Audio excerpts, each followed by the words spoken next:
Yes, I am Jason Greenwald. My major here at Columbia College is television production and directing. First time I got into TV was,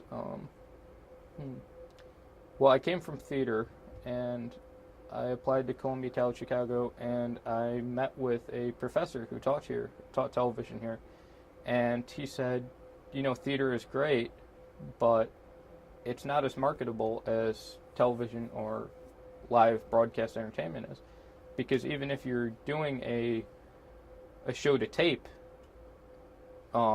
that's pretty much just doing theater in front of a camera. Everything's still blocked, the actors are still there, you still have an audience on occasion. It's really the same thing.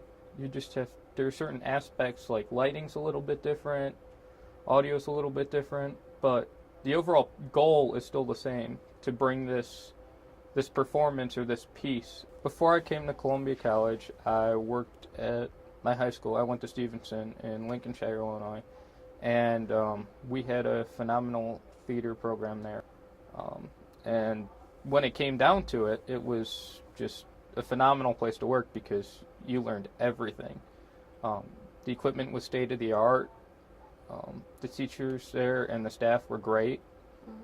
As much as I enjoy taking classes, I hate them. There's just, I don't like doing work for a degree. If I'm good at something, give me a degree, and we'll call it even. I don't think that I should have to take basic math to get a degree in television. If you were to go to the Jerry Springer Show, the Jerry Springer Show is set, so they've got a studio audience for whenever they tape.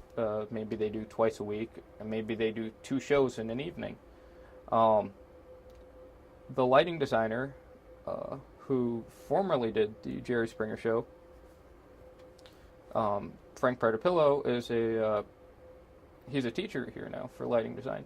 When he started that, he was given a floor plan, and he knew exactly where all the set pieces were going to be, and he knew where the audience was going to sit, and he knew approximately where each camera location was going to be.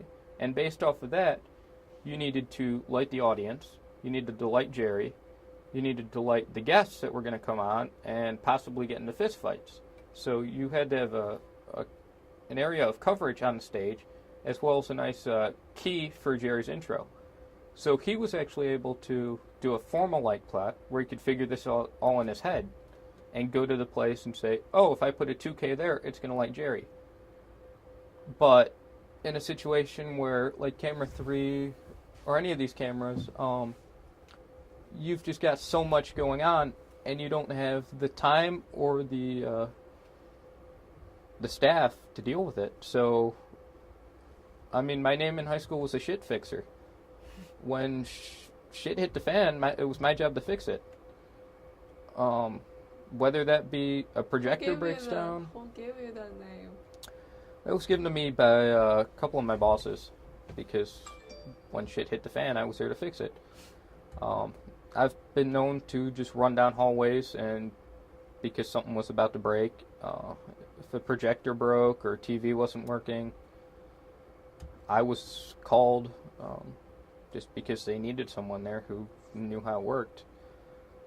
One of the weirdest things that I remember to date is I actually got paid for 2 hours to press play on a DVD player, because apparently the administrators for the building didn't know how to press play. So they paid me $13 an hour to sit there and press play, which I was fine with. But it's simple things like, this wasn't even a union job. The principal could have gone up and pressed play. But apparently somewhere in the administration said, no, he can't do that. So I was there. This little room is designated just for sound. You are supposed to control everything sound related from here.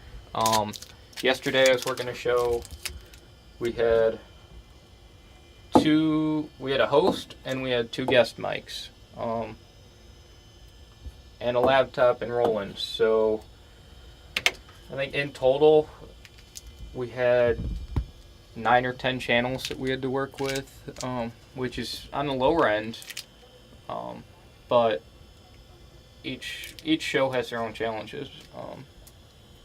This show, they weren't staffed properly for the audio position, so I had to come up here and do audio for them. Um, that's one of the joys of working at a college where you're not working with a professional crew or anything. Sometimes you're undermanned, and sometimes they don't know how everything's working. There are plenty of people who work and go to this school that don't know how to use this board and may never know. They'll graduate. That's one of the tough things about television is in theater, you've got the audience and they can choose exactly what they want to see because there's nobody telling them. When you're directing something, you're controlling exactly what everybody sees at that moment, which is one of the reasons that I don't like directing. As much as I love working with actors and everything, I have a problem where I don't like the fake action. If I'm working with actors, I would much rather have them run through it, see how they would normally act, and take it from there.